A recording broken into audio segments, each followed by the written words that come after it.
Raj B Shetty first time ಮಲಯಾಳಮಲ್ಲಿ lead ರೋಲಲ್ಲಿ act ಮಾಡಿದರೆ ಮೊದಲನೇ ಸಿನಿಮಾ ಟೋಬಿ ಮಲಯಾಳಮಲ್ಲಿ ಡಬ್ ಆಗಿತ್ತು. ಎರಡನೇ ಸಿನಿಮಾದಲ್ಲಿ ಟರ್ಬೋನಲ್ಲಿ ವಿಲನ್ ಆಗಿ ಆ್ಯಕ್ಟ್ ಮಾಡಿದರು. ಇನ್ನು ಮೂರನೇ ಸಿನಿಮಾ ರುಧಿರಂ ಈ ವಾರ ಬಿಡುಗಡೆಯಾಗಿದೆ. ರುಧಿರಂ ಕನ್ನಡದಲ್ಲೂ ಕೂಡ ಡಬ್ ಆಗಿ ರಿಲೀಸ್ ಆಗ್ಬೋದು ಅಂತ ಅನ್ಕೊಂಡಿದೆ, ಬಟ್ ರಿಲೀಸ್ ಆಗಿಲ್ಲ. ಅದು ಬಹುಶಃ ಅದು OTTಯಲ್ಲಿ ರಿಲೀಸ್ ಆಗ್ಬೋದು. ಇನ್ನು ಕತೆಗೆ ಬರೋಣ. ಒಬ್ಬ ಮಾಸ್ ಮ್ಯಾನ್ ಒಂದು ಹುಡುಗಿನ ಕಿಡ್ನಾಪ್ ಮಾಡಿ ಹಿಂಸೆ ಕೊಡ್ತಾ ಇರ್ತಾನೆ. ಅವನ ಉದ್ದೇಶ ಏನು, ಏನಕ್ಕೆ ಕಿಡ್ನಾಪ್ ಮಾಡಿರ್ತಾನೆ ಅನ್ನೋದು ಚಿತ್ರದ ಆನ್ಲೈನ್ ಕತೆ. ರುಧಿರಂ ಅಂದ್ರೆ ಸಂಸ್ಕೃತದಲ್ಲಿ ರಕ್ತ ಅಂತ ಅರ್ಥ. ಚಿತ್ರದ ಕತೆಗೂ ಚಿತ್ರದ ಟೈಟಲ್ಗೂ ಅಷ್ಟೊಂದು ಆಪ್ಟ್ ಆಗಿಲ್ಲ ಅಂತ ನನ್ಗನ್ನಿಸ್ತು. ಕಿಡ್ನಾಪ್ ಆ್ಯಂಡ್ ಇಂಪ್ರಿಸನ್ ಬೇಸ್ಡ್ ಸಿನಿಮಾಗಳು ತುಂಬ ಬಂದಿವೆ, ಎಸ್ಪೆಷಲಿ ಹಾಲಿವುಡ್ನಲ್ಲಿ ಜಾಸ್ತಿ. ಈ ತರಹದ ಜಾನರ್ ಕತೆ ಆಯ್ಕೆ ಮಾಡಿಕೊಂಡಾಗ ಗ್ರಿಪ್ಪಿಂಗ್ ಸ್ಕ್ರೀನ್ ಪ್ಲೇ ಮಾಡೋದು ತುಂಬ ಚಾಲೆಂಜಿಂಗ್ ಆಗಿರುತ್ತೆ. ಆ ಒಂದು ಚಾಲೆಂಜ್ ಮತ್ತು ಇಂಟೆನ್ಸ್ ಈ ಸಿನಿಮಾದಲ್ಲಿದೆಯಾ ಇಲ್ವಾ, ಮುಂದೆ ನೋಡೋಣ. ಸಿನಿಮಾದ ಕತೆ ಒಂದು ಕ್ಯಾಪ್ಷನ್ ಮೂಲಕ ಓಪನ್ ಆಗುತ್ತೆ. The axe forgets but the tree remembers. ಕೊಡ್ಲಿ ಮರೆಯುತ್ತೆ ಆದರೆ ಮರ ಮರೆಯಲ್ಲ ಅಂತ. ಇಲ್ಲಿ ಕೊಡ್ಲಿ ಯಾರು ಮರ ಯಾರು ನಿಮಗೆ ಚಿತ್ರ ನೋಡಿದ್ಮೇಲೆ ಗೊತ್ತಾಗುತ್ತೆ. ಒಬ್ಬ ವ್ಯಕ್ತಿನ ಕಿಡ್ನಾಪ್ ಮಾಡಿ ಕೂಡಾಕೆ ಅಂದರೆ ಆ ಕೂಡಾಕಲ್ಪಟ್ಟ ವ್ಯಕ್ತಿಗೆ ತನ್ನ ತಲೆಯಲ್ಲಿ ಹಲವು ಪ್ರಶ್ನೆಗಳು ಹೇಳುತ್ತೆ. ಯಾರು ಇವನ ಉದ್ದೇಶ ಏನು, ಏನಕ್ಕೆ ಈ ಥರ ಹಿಂಸೆ ಮಾಡ್ತಾನೆ, ಏನಕ್ಕೆ ಕಿಡ್ನಾಪ್ ಮಾಡ್ದ, ಈ ಥರ ಹಲವು ಪ್ರಶ್ನೆಗಳು ಹೇಳುತ್ತೆ. ಆದರೆ ಇಲ್ಲಿ ಆ ಕ್ಯಾರೆಕ್ಟರ್ನ ಒಂದು ರೊಬೋಟಿಕ್ ಆಗಿ ಬಿಹೇವ್ ಮಾಡೋ ಥರ ಕ್ರಿಯೇಟ್ ಮಾಡಿದ್ದಾರೆ.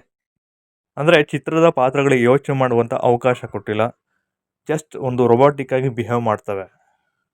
ಇನ್ನು ಹೀರೋಯಿನ್ ಎಸ್ಕೇಪ್ ಎಪಿಸೋಡ್ಸ್ಗಳಲ್ಲಿ ಇನ್ನೊಂದಿಷ್ಟು ಚಾಲೆಂಜಿಂಗ್ ಕೊಡ್ಬೋದಿತ್ತು, ಕಾನ್ಫ್ಲಿಕ್ಟ್ ಕ್ರಿಯೇಟ್ ಮಾಡ್ಬೋದಿತ್ತು, ಇಂಟೆನ್ಸ್ ಬಿಲ್ಡ್ ಮಾಡ್ಬೋದಿತ್ತು ಅಂತ ನನಗನ್ನಿಸ್ತು. ಇನ್ನೊಂದು ಇಲಿಯನ್ನು ಸಪೋರ್ಟಿವ್ ಆಗಿ ತೊಗೊಂಡಿದ್ದಾರೆ, ಅದು ಸ್ವಲ್ಪ ಅನ್ಯಾಚುರಲ್ ಅನ್ನಿಸ್ತು. ಒಂದಿಷ್ಟು ನ್ಯಾಚುರಲ್ ಆಗಿ ಕನೆಕ್ಟ್ ಮಾಡಿ ಅದನ್ನು ಇನ್ನೊಂದಿಷ್ಟು ಯೂಸ್ ಮಾಡ್ಕೊಂಡಿದ್ರೆ ಚೆನ್ನಾಗಿರ್ತಿತ್ತು ಆ ಎಪಿಸೋಡ್ಸು. ಮತ್ತು ಒಂದಿಷ್ಟು ಕ್ಯಾರೆಕ್ಟರ್ ಬಿಹೇವಿಯರ್ಗಳು ಕಾನ್ಸ್ಟೆಂಟ್ ಆಗಿಲ್ಲ ಅಥವಾ ಅದನ್ನು ಸರಿಯಾಗಿ ಕನ್ವೆ ಮಾಡಿಲ್ಲ ಅನ್ನಿಸ್ತು.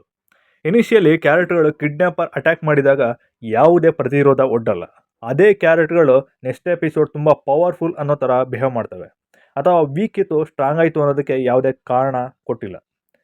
ಕಿಡ್ನಾಪರ್ ಮುಂದೆ ಇರ್ತಾನೆ, ಯಾವುದೇ ಕೈ ಕಟ್ಟಿರಲ್ಲ. ಮೊದಲು ಇನ್ನೊಬ್ಬ ಯಾರೋ ರೇಪ್ ಮಾಡಲು ಬಂದಾಗ ವೀಕಾಗಿ ಬಿಹೇವ್ ಮಾಡುವಂಥ ಕ್ಯಾರೆಕ್ಟರ್ಗಳು ನೆಕ್ಸ್ಟ್ ಅಗ್ರೆಸಿವ್ ಆಗಿರುತ್ತೆ.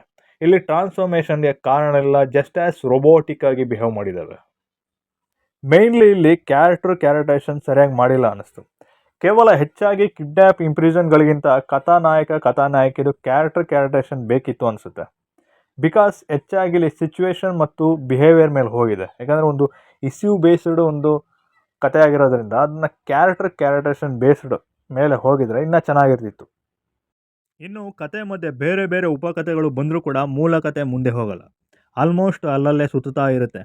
ಹೆಚ್ಚಿನ ಚಾಲೆಂಜಿಂಗ್ ಕಿಡ್ನಾಪರ್ಗೂ ಕೊಟ್ಟಿಲ್ಲ, ವಿಕ್ಟಿಮ್ಗೂ ಕೊಟ್ಟಿಲ್ಲ. ಅಂದರೆ ಕ್ಲೈಮ್ಯಾಕ್ಸ್ನಲ್ಲಿ ಒಂದಿಷ್ಟು ಸೀನ್ಸ್ ಇಂಟೆನ್ಸ್ ಆಗಿದ್ದಾವೆ, ಆದರೆ ಅಲ್ಲಿಗೆ ಬರಬೇಕಾದ್ರೆ ಇರಬೇಕಾದಂತಹ ಚಾಲೆಂಜಿಂಗ್ ಕಮ್ಮಿ ಆಗಿದೆ ಅಂತ ಅನಿಸುತ್ತೆ.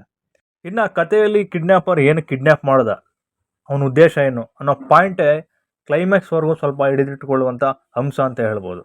ಈ ತರಹದ ಜಾನರ್ನ ಸಿನಿಮಾದ ಕ್ಲೈಮ್ಯಾಕ್ಸ್ ಆಲ್ಮೋಸ್ಟ್ ಇದೇ ಥರ ಇರುತ್ತೆ, ಸ್ಯಾಡ್ ಎಂಡಿಂಗ್. ಆದರೆ ಅದನ್ನು ನಿರ್ದೇಶಕರು ಬ್ರೇಕ್ ಮಾಡಬಹುದಿತ್ತು. ಕ್ಲೈಮ್ಯಾಕ್ಸ್ನಲ್ಲಿ ಕಥಾನಾಯಕ ಮತ್ತು ನಾಯಕಿಗೆ ಇಬ್ಬರಿಗೂ ನ್ಯಾಯ ಒದಗಿಸಬಹುದಿತ್ತು. ಸೆಕ್ಶುವಲ್ ಅಸಲ್ಟ್ ವಿಷಯ ಏನಿದೆ ಅದನ್ನು ಇನ್ನೊಂದಿಷ್ಟು ಎಮೋಷನಲ್ ಆಗಿ ಕಟ್ಕೊಡ್ಬೋದಿತ್ತು. ಯಾಕಂದರೆ ಸಡನ್ಲಿ ಕ್ಲೈಮ್ಯಾಕ್ಸ್ನಲ್ಲಿ ಬರೋದ್ರಿಂದ ಅಷ್ಟೊಂದು ಕನೆಕ್ಟ್ ಆಗಲ್ಲ ಅಂತ ನನಗನ್ನಿಸ್ತು. ಇನ್ನು ಫ್ಲ್ಯಾಶ್ ಕಟ್ ಥರ ಬಂದೋಗುತ್ತೆ. ಪ್ರೀ ಕ್ಲೈಮ್ಯಾಕ್ಸ್ಗಿಂತ ಮುಂಚೆ ಅಥವಾ ಇಂಟರ್ವಲ್ ಆದಮೇಲೆ ಒಂದಿಷ್ಟು ಡ್ರಾಮಾ ಬಿಲ್ಡ್ ಮಾಡಿದ್ರೆ ಇನ್ನೂ ಇಂಪ್ಯಾಕ್ಟ್ಫುಲ್ ಆಗಿರ್ತಿತ್ತು ಫ್ಲ್ಯಾಶ್ ಬ್ಯಾಕಲ್ಲಿ. ಇನ್ನು ಸಿನಿಮಾದ ಮೇಕಿಂಗ್ ಕ್ವಾಲಿಟಿ ತುಂಬ ಚೆನ್ನಾಗಿದೆ. ಸಿನಿಮಾಟೋಗ್ರಫಿ ಆಗಿರ್ಬೋದು, BGM ಆಗಿರ್ಬೋದು, ಎಲ್ಲವೂ ಚೆನ್ನಾಗಿದೆ. ರಾಜ್ ಬಿ ಶೆಟ್ಟಿ ಮತ್ತು ಅಪರ್ಣ ಇಬ್ಬರು ಕೂಡ ತಮ್ಮ ಪಾತ್ರದಲ್ಲಿ ತುಂಬ ಚೆನ್ನಾಗಿ ಇನ್ವಾಲ್ವ್ ಆಗಿ ಆ್ಯಕ್ಟ್ ಮಾಡಿದ್ದಾರೆ. ಇಂಟೆನ್ಸ್ ಸೀನ್ಗಳಲ್ಲಿ ತಮ್ಮ ಆ್ಯಕ್ಟಿಂಗ್ ಇನ್ನೂ ಇಂಟೆನ್ಸಿವ್ ಆಗಿ ಚೆನ್ನಾಗಿದೆ. ಈ ವಿಡಿಯೋ ನಿಮಗೆ ಇಷ್ಟ ಆಗಿದರೆ ದಯವಿಟ್ಟು ಸಬ್ಸ್ಕ್ರೈಬ್ ಮಾಡಿ, ಲೈಕ್ ಮಾಡಿ ಮತ್ತು ಶೇರ್ ಮಾಡಿ. Thank you.